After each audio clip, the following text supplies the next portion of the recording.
Navigating English. Unraveling the mystery of restrictive relative clauses. Hello and welcome to another exciting lesson in our English language learning series. Today, we're going to dive deep into restrictive relative clauses, an essential part of English grammar.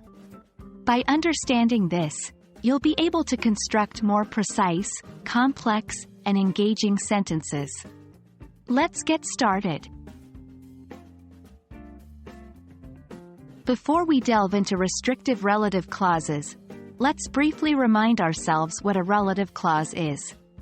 It's a type of dependent clause that contains a verb and a relative pronoun or a relative adverb. Relative clauses modify or give us more information about a noun or pronoun. For example, the student who studied hard passed the exam.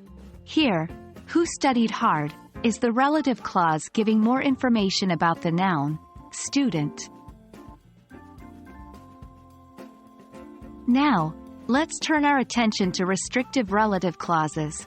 These are relative clauses that provide essential information about the noun or pronoun it modifies.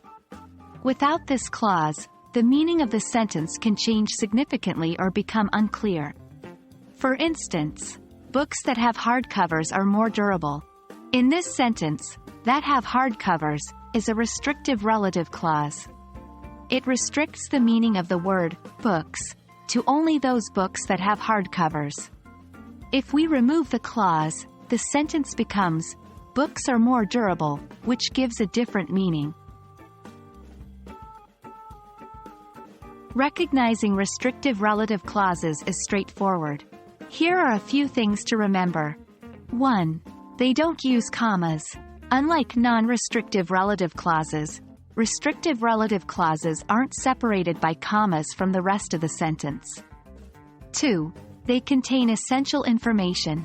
If the clause seems vital to the overall meaning of the sentence, it's probably a restrictive relative clause. 3. They often follow immediately after the noun they modify. The best way to get comfortable with restrictive relative clauses is through practice.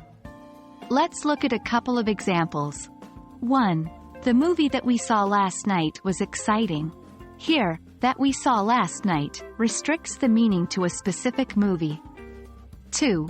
The woman who lives next door is a famous author.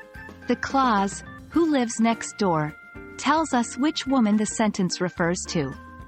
Try making your own sentences using restrictive relative clauses. The more you practice, the easier it gets.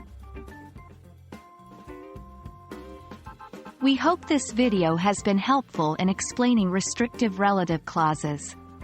Remember, these clauses provide vital information about the noun they modify and aren't set off by commas. With practice, you'll be able to skillfully use them to add clarity and precision to your sentences. Keep practicing, keep exploring, and you'll continue to improve your English skills. Until next time, happy learning!